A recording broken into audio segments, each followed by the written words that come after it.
so now what we can do, now Zeus is very comfortable with Bella moving around whilst he's settled on his mat, we're going to start making Bella more exciting. So I've got a ball here, I'm going to throw this for Bella. She's obviously going to run and chase it. Zeus is going to get rewarded for staying on his mat and ignoring her excited behaviour. Good boy.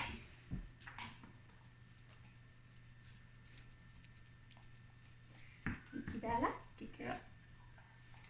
Okay, up we go again. Good boy, Zeus.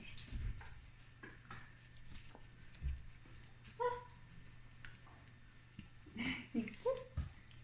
Let's throw it the other way this time. Ready? Okay, go. Whoops. Good boy, Zeus. Bobby. Thank you. Ready?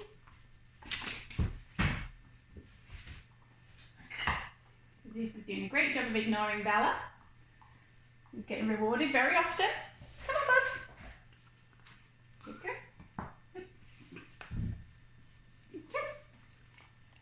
And again.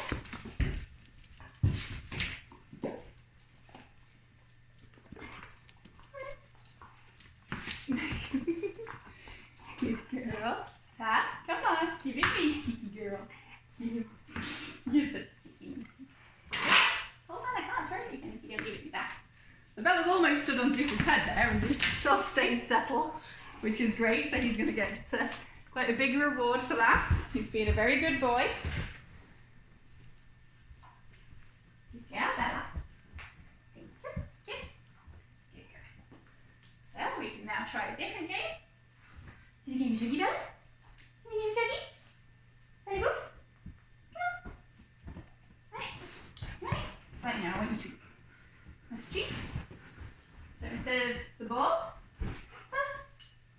we can throw the treats. So this is adding two things to Zeus's distraction there. We're throwing treats and Bella's running about to chase them. Good boy, Zeus. So this is quite high level distraction now. Zeus is having to ignore two things that he really wants. Treats and Bella running around and having fun without him. Let's throw some treats the other way now. Boy, Zeus. So the reason this is working is because Zeus has realised that if he stays here, it's much more beneficial for him to stay on his mat and he gets really good things here instead of getting up, chasing Bella around, getting excited about the situation and being a bit silly. And this can work the same as if you've got reactive dogs. You can have them settled on their mat and they understand that staying on their mat and settling down is far more rewarding for them than reacting to a dog. Now obviously you have to take it really slowly. You can't push your dogs too far too fast.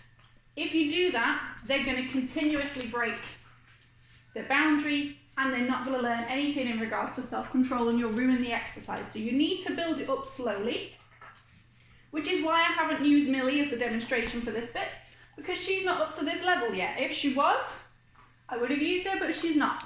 If I tried to do this with Millie, Millie would be chasing Bella around the kitchen, chasing the treats around the kitchen with Bella, and finding it very hard to ignore them. Zeus has had a lot of practice at this exercise, because unfortunately when he was younger, and it's happened a few times since as well, he was attacked quite viciously by an off-lead dog. And that caused him to become reactive to strange dogs, especially when they came too close to his personal space. So we spent a lot of time working on self-control and boundary exercises so that he could realise that actually it's better for him not to get worked up and annoyed and react to the other dogs.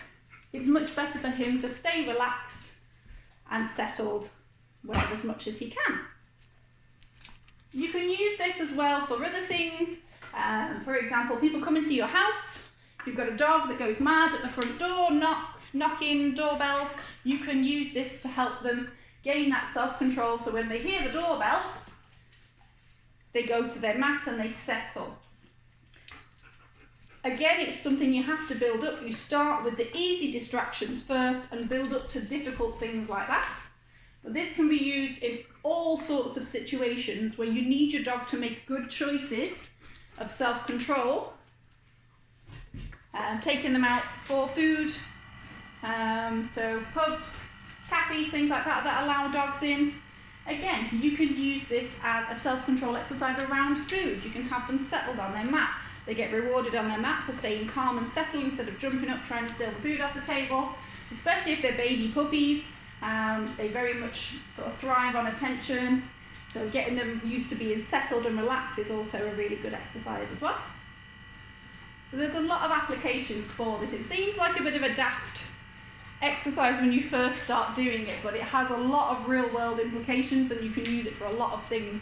And building up their self-control, even just in practice exercises, translates to a much more stable self-controlled dog out and about in the real world as well. Self-control is something that humans ask of dogs.